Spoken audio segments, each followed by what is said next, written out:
النهارده هنتكلم عن سكن المغتربين للبنات. انا كنت مغتربه في اسماعيليه لما كنت بدرس كليه الطب، وعايزه اقول يعني ساعتها كنت محتاره وكنت متلخبطه ومش عارفه اصلا اروح اسكن فين، واول مره اروح اسماعيليه ولا اعرف حاجه عن المحافظه. فالفيديو ده ان شاء الله هيبقى جايد كده سريع عن تعملوا ايه لو انتم مالكوش اي حد في اسماعيليه او ما تعرفوش المفروض تعملوا ايه. اول حاجه هتدخلوا جروب اسمه المدينه الجامعيه وشقق للايجار، جروب كده على الفيسبوك بتاع اسماعيليه. انا هحط اللينك بتاعه في الديسكربشن بوكس. دي اول حاجه تتعمل.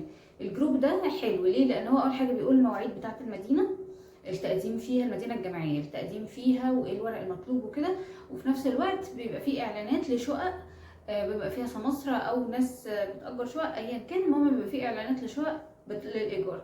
طيب ايه الاوبشنات المتاحه بالنسبه لبنت مغتربه عايزه تسكن في اسماعيليه؟ في اوبشن اللي هو يبقى في سكن ويبقى فيه اشراف وكده، واوبشن تاني ان هي تبقى شقه مفروشه او شقه فاضيه وانتوا اللي تفرشوها ايا كان.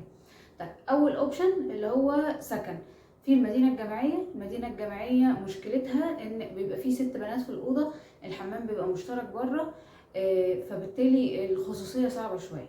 ولكن ميزتها ان هي المدينه الجامعيه فيها امن، فيها اشراف، فيها وجبه، فالحاجات دي يعني ايه مضمونه، ما فيهاش قلق. خلاص. طبعا فلوسها قليله، يعني الاشتراك الشهري بتاعها بسيط بالاكل فحلو. طيب انما عيبها زي ما قلت الخصوصيه القليله، السراير برضو مش قد كده، الدواليب مش قد، يعني كل حاجه اقل من المتوسط كمان شويه. بس المزايا اللي هي الاكل، الامان، الاشراف، وهكذا. طيب ايه الاوبشن التاني بتاع السكن؟ سكن اسمه دار الهلال الاحمر. دار الهلال الاحمر في فرع منه في منطقه في اسماعيليه اسمها الشيخ زايد، وفي فرع منه في وسط البلد بس مش فاكره فين بالظبط، تقريبا في احمد عرابي. تمام. هي عباره عن ايه؟ عباره عن مبنى مليان اوض، كل اوضه بحمام، او في اوض حمامها بره بس الاغلب كل اوضه بحمام. والاوض بتبقى فيها بنتين او 3. العفش كويس، السراير كويسه، الدواليب كويسه، في اشراف وفي بواب. هي عيبها ان هي بالنسبه للمدينه الجامعيه اغلى. في ايامي انا اللي هو من 10 سنين كانت الشهر ب 400 جنيه. فانا ما اعرفش دلوقتي الاسعار كام، يعني للاسف حاولت اعرف ما عرفتش. المهم الهلال الاحمر ده المفروض تقدموا فيه من بدري عشان خاطر تعرفوا تلاقوا مكان في الاوض وكده. زي ما قلت ميزته ان انتوا بنتين 3 في الاوضه، الحمام خاص، في مطبخ، في تلاجة، في بوتاجاز، الدنيا منظمه، العفش كويس. انما عيبه ان هو غالي وان هو بعيد عن الجامعه.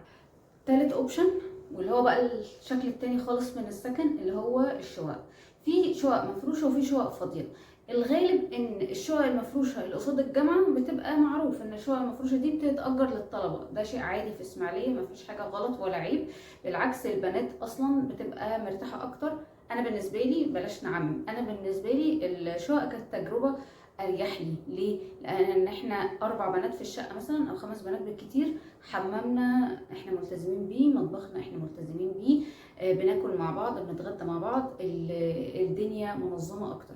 الشقه كانت الى حد ما قريبه من الجامعه فكنت بتمشاها. اغلب الناس اللي بتاخد شقق مفروشه بتحاول تاخدها جنب الجامعه عشان توفر فلوس التاكسي. فبالتالي الفلوس الايجار اللي هتدفع اللي هي برضو تعتبر غاليه بالنسبه للمدينه الجامعيه، الميزه هنا ان احنا بنوفر التاكسي. المدينه لازم تركبي تاكسي كبنت، انما الشقق لا، ممكن تتمشي الحته دي لحد الكليه. اذا كان من الجامعه لحد كليه الطب جوه، يعني من اول الجامعه لاخرها في عماير قد كده للشقق المفروشه للطلبه.